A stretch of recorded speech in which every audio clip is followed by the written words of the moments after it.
Hello and welcome to my YouTube channel. My name is Alexey, and today I have a special guest, Scott Elliott of Chernobyl Studios. Scott is a wonderful metal producer who has released his brand new mixing extreme metal course. In today's video, we're going to be talking about metal production, extreme metal course, and Scott's music background. So the first question is, what is your music background? Okay, so yeah, basically I grew up listening to a lot of 80s metal. Both of my parents, well, let me back up here. So I have a lot of classical music influences due to my grandparents. And then on my father's side, of course, there's a lot of 80s metal, classic rock. And then on my mom's side, she brought in some of the blues type of stuff sometimes. So a lot of, rock-oriented music. And so that's pretty much my musical background. Classical music, classic rock, 80s pop. 90s Zero Dance. All that stuff I still listen to today.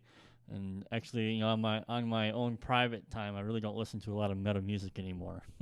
How you moved from listening to classical music to become a producer of black metal music? Yeah, so I like classical music. I like to listen to it. It's something I find fascinating because there's a dynamic story in the song generally.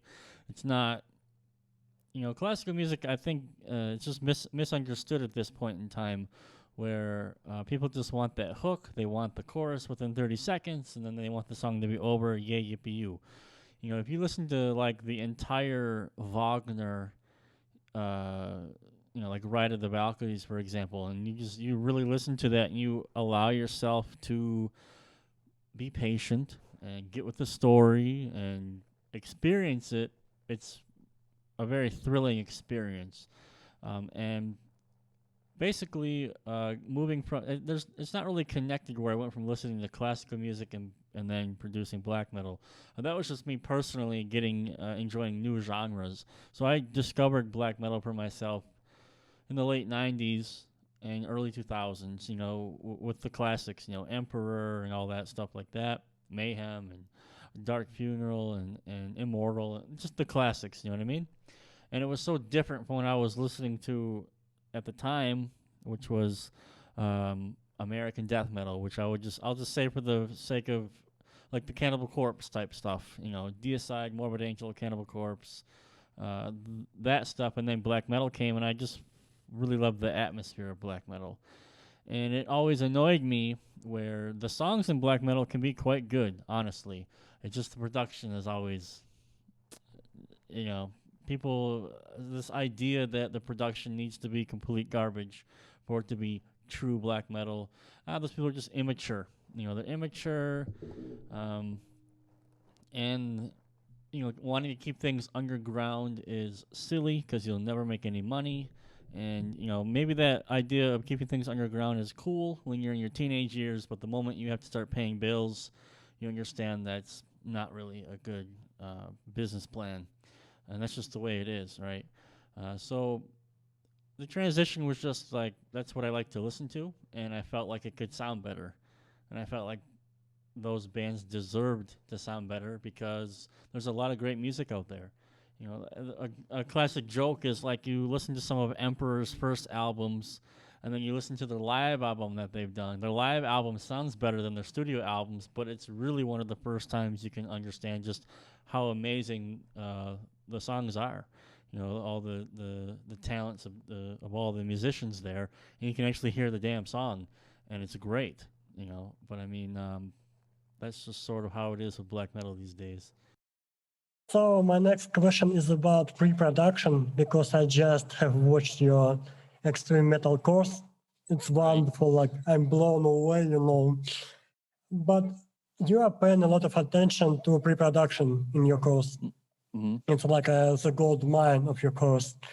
And what I'm curious to know about pre-production is, what if some band sends you the multitracks of their song, and when you import their multitracks into your Cubase session, you understand that they cannot play at all. So will you be asking them for some extra money for pre-production work, or will you be telling them to learn to play the instruments first? So yeah, it really depends on what they're sending me. So if I like get drums that are just horrifically played, like even if you edited them, it's just nothing but artifacts and problems. I would probably ask the band. Maybe we just do program drums, for example, because a lot of bands have like guitar profiles with the MIDI drums in mind, and I've been working with MIDI drums for like 20 years, so I would be way faster to work with MIDI drums in this instance and just than trying to edit all that stuff, and then would have to most likely turn it into a trigger anyway because the room probably sucks and the drums are probably out of tune. When guitars are out of tune, retract them. So I mean, pre-production. Um, so getting back to your first question, like asking for more money, uh, that you have to understand what they sound like before you get files to mix, right? So I would always ask for a demo, like got a demo, give me what you're doing here. And when you get a demo, you can usually get a pretty good idea of what you're working with because generally the demo that they're going to sing will be like something that they're really proud of and this is great quality. And what I mean is like they've worked on it. They've spent the time or they haven't worked on it at all and they don't give a fuck. So you can really understand, like, oh my god, this is totally out of time. Guitar's out of tune. You can already start to understand, like, this is probably what I'm going to have to work on. And at that point, you can just pass on the project. I know a lot of people talk about, like, oh, I can't afford to pass on the project. Well, let me put this into perspective for you. All right, so if you get a set of drums horribly played, completely, out of tune, drummer hits the toms very lightly, so it's like a buzz. You can't even see the transient. A good editor is still going to spend twice as long working on that just to edit it, right? And if you're new to editing drums, that's 1 day's work. Easily. Probably 2. Okay? And you got to think, are you getting paid for editing? Maybe, maybe not. Are you getting paid per hour? Most likely not. But if you're paying someone like, okay, I'm going to charge, for example, $50 to edit this song. All right. $50.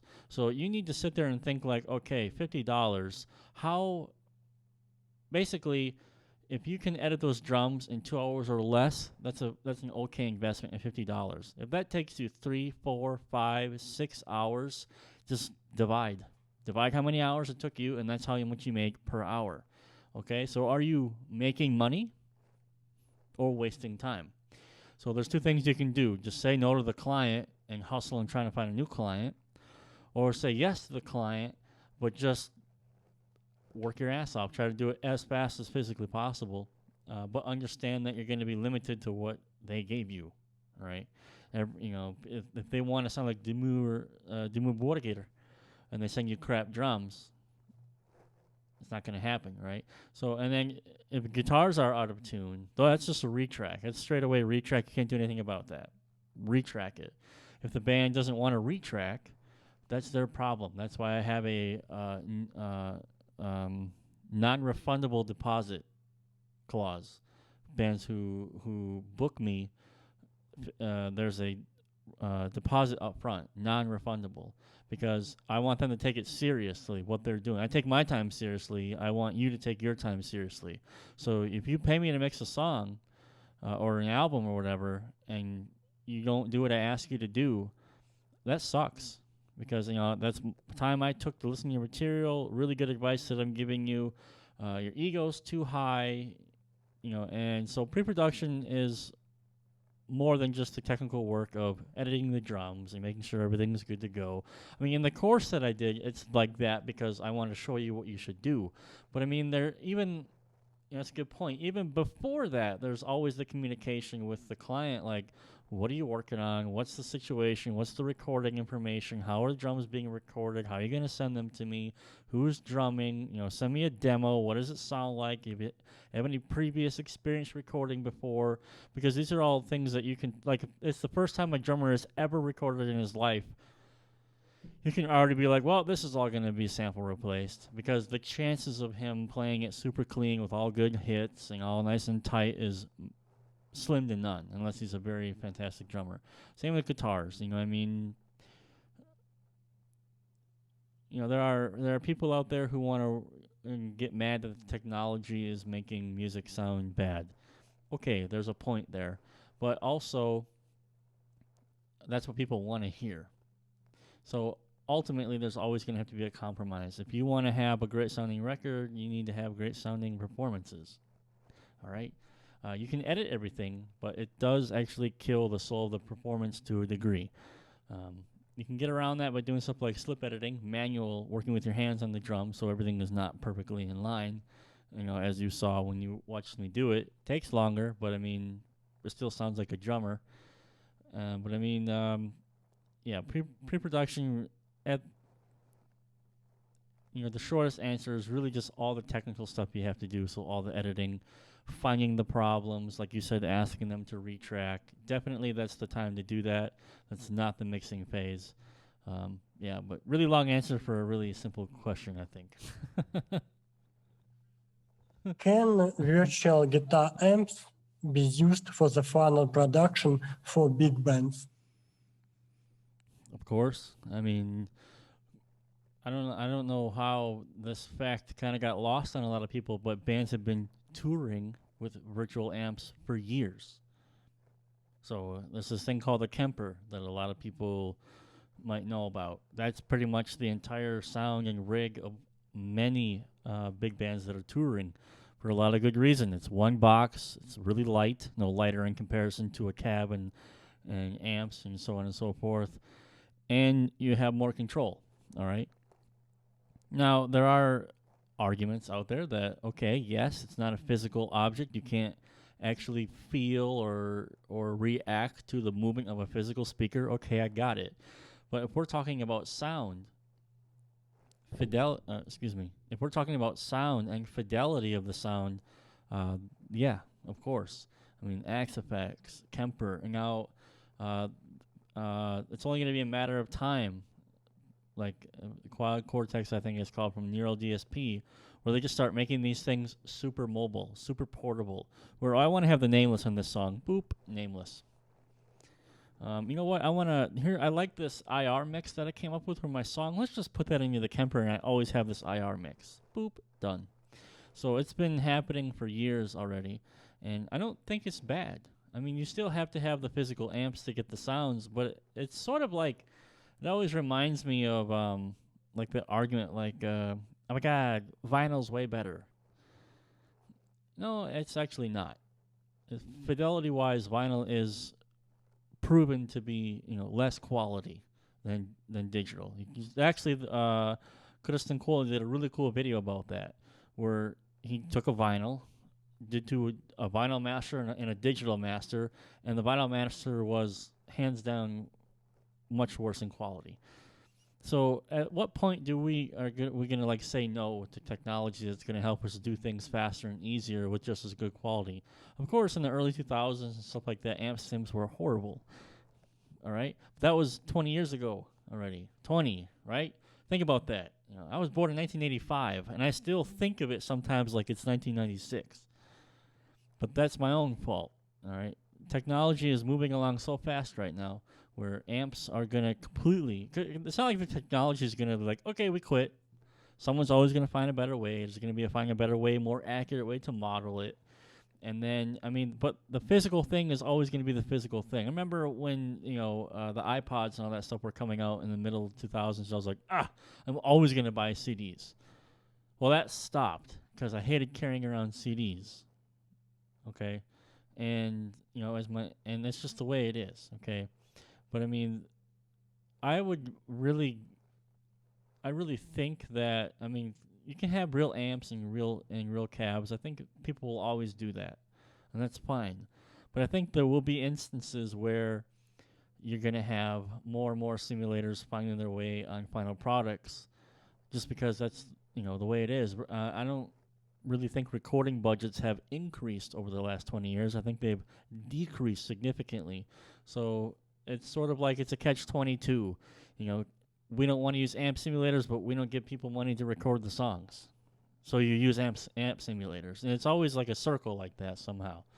But and that's my particular opinion. And of course, there's a what's the word I'm looking for here? There is a barrier to entry. There is it's harder to mic a cab. It takes longer to be able to do it correctly. Whereas with an amp simulator with neural DSP stuff, you just have a cab section and none of the physical problems that you would run into with a mic stand. You bumped it, you moved the microphone a millimeter, now you can't get it back at the same spot. Fuck. You just got a couple of IRs you can pick and forth, and you can find your tone within seconds, and it's easier. Okay, so there are pros and cons to both arguments. But, seeing that so many people didn't even realize that people were playing Kempers on tour, I really call into question a lot of the internet meme lords who can say, like, why hear the difference? I highly doubt that you don't. I'm talking about the meme lords here. And if you could, does it really matter? The next question, why you decided to make your own tutorials and your own courses?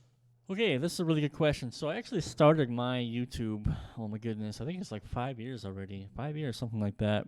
The reason I started it was because I was using a DAW called Cakewalk Sonar Producer. And there were no tutorials for it. There was very little. It's like the DAW was just forgotten after 8.5.3. It's just like, oh, it doesn't exist anymore because X1 kind of wasn't that great. It just had some rebranding problems. And I decided, I've been using Cakewalk for, I think it was like 15 years at the time. I know a lot about it, and I would like to, fill this particular niche, with this DAW. And it was pretty cool. Actually, it got to the point where I had contacts of the Cakewalk dev team. And daily we would just chat, talk about stuff going on. I started doing official videos for Cakewalk Gibson. That was cool. And then they shut down. But I mean, I like helping people do things better. And the other thing too about doing these courses and tutorials and stuff is, it's interesting. It always makes me double think and comb through my process. Like, what am I actually doing? Why am I doing this? Am I doing this because I saw somebody else do it, or am I doing it because I'm hearing something? So it's a two-way street. Like, I want to help people understand how to do things better. I'm not afraid of someone learning how I create a bass tone. That doesn't bother me because you're not going to create the same bass tone that I do. It's impossible because you don't have my ears. So you don't hear what I'm hearing. You won't make the same decisions that I make. But I can show you the technique to do it, and you'll come up with your own voice. I see no problem in that. And then the other side of it is I'm refining what it is I do. Do I really need 7 plugins on this guitar chain? No, I found out that I only need 4. Maybe I only need 4 now because my ears have developed and I can make EQ cuts better and more reasonably.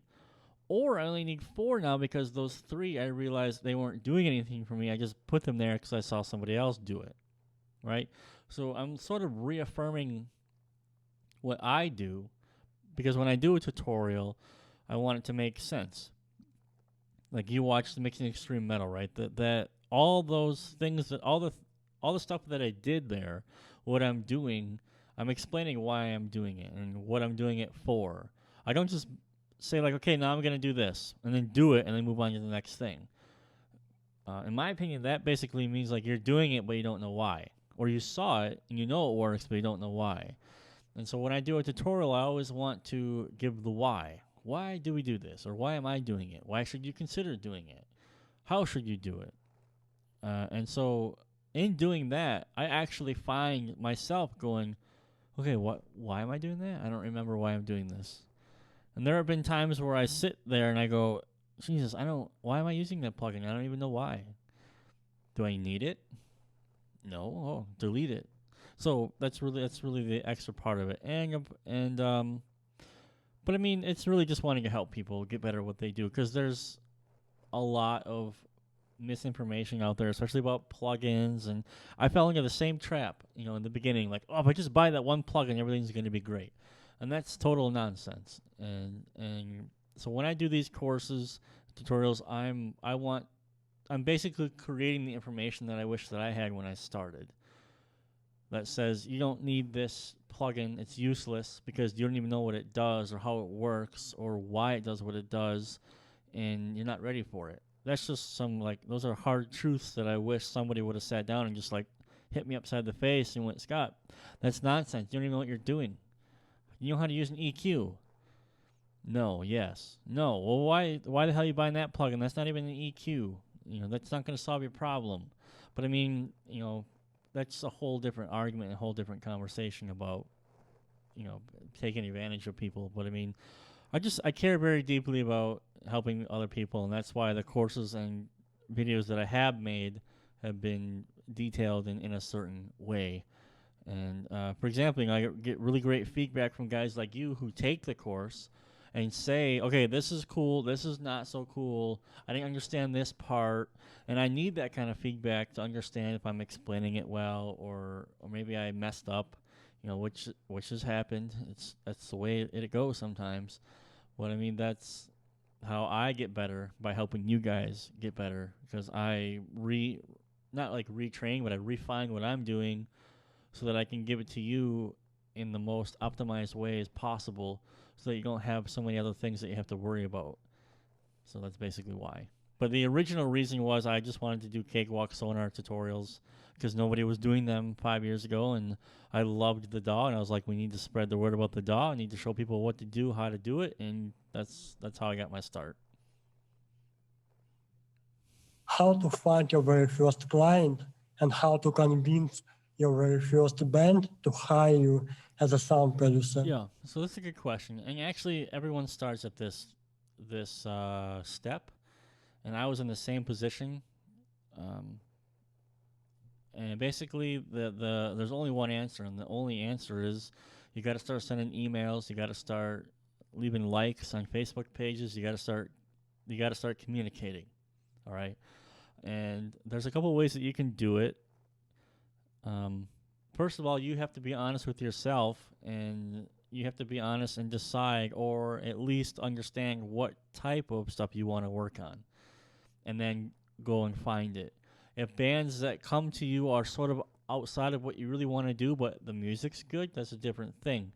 But in order to get, it's like, again, another catch-22. In order to have enough experience mixing bands, you need to mix bands, right? So I'm sort of evading that question because there's no answer to that. The only answer is you got to mix bands. And it's like I know it's a classic situation, like in Russia, for example. They want you to have 2 or 3 diplomas and then 2 or 3 years of experience in every type of field before they even hire you. That's nonsense. But what has worked, and what has always worked for me, is just being upfront and providing some kind of result. Okay, I've had many interviews in Ukraine here where I don't have a university education. I never stepped foot in college ever. But I did stuff. I just went and did it. Here you go. Here's what I've done. And oftentimes in the real world, getting stuff done, irregardless of theory and stuff like that, means more because time is money. Okay, so if you're trying to find a client, message them. You can get on Bandcamp, for example. You can filter by geographical location and by genre. And then you can just go there and be like, okay, when's the last time they released an album? Well, like 2 years ago.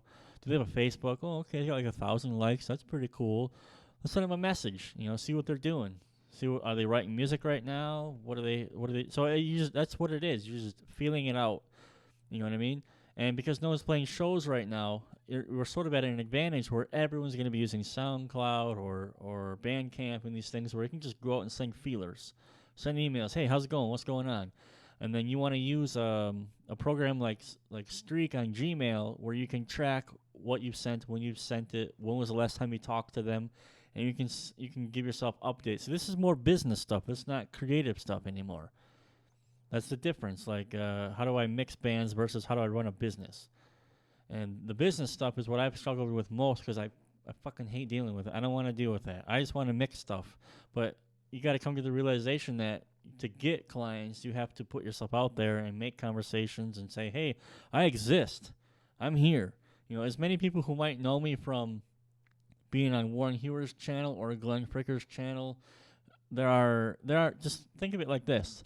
There are still billions of people who have no idea who PewDiePie is. Okay? And PewDiePie was, I think, the most subscribed to person on YouTube ever in the world, with millions of subscribers. But there are billions of people who have no clue who he is. All right. So it doesn't matter on whose channel I'm on, Glenn, Warren. I could have a Super Bowl ad tomorrow. Billions of people would still have no clue who the hell I am. All right.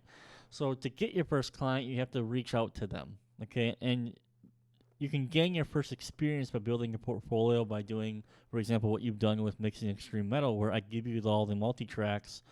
Go ahead and mix it and throw it on your portfolio. You know what I mean?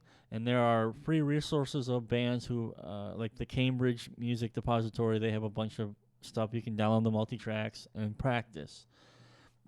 A result is what matters, and you just go out, you send messages to bands who could possibly need work. You go, hey, here's my portfolio, or, how could you help them, right? Hey, what do for example, you can message a band, they leave a Facebook post that they're going to start recording guitars soon.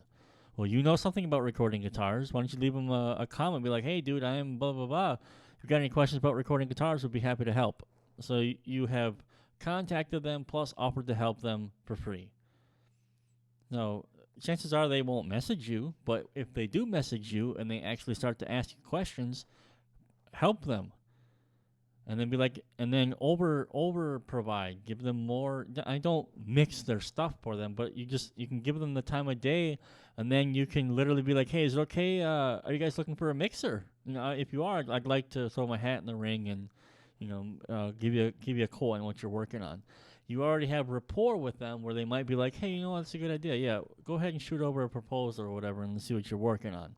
Okay, but it's way harder now than just sending emails, spam emails to interest. I don't even open those. I just delete them right away. I don't know who it is. It's a name from a country I can't pronounce. I just delete it. Okay, and I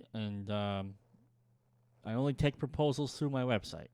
That's another thing too. I keep everything only on one spot, only through email. So and then that's the other problem, right? And the reason why I say you should offer help is because you should just accept that a lot of these bands are going to want to try to do it themselves, okay? But when you provide help, you can start to help them understand how fucking difficult it is to do it the right way, to get it done correctly. So while most bands won't have much of an issue tracking things by themselves, because tracking DI guitars, it's like you could use a potato at this point, and you can get some guitars tracked now. No big deal. Mixing them, reamping them, getting a good tone, totally different beast. All right. So you can start asking questions like, hey, did you get the bass recorded? Yeah. So how's the bass looking? Is it really dynamic or is it nice and flat? Did the bass player perform nicely? 9 times out of 10, they're going to be like, what do you mean? The bass, it's all over the place. And then you can start being like, well, you really need to have a good, thick, consistent bass performance because it's really important, blah, blah, blah, blah, blah. You can start helping them understand, like, they need your help.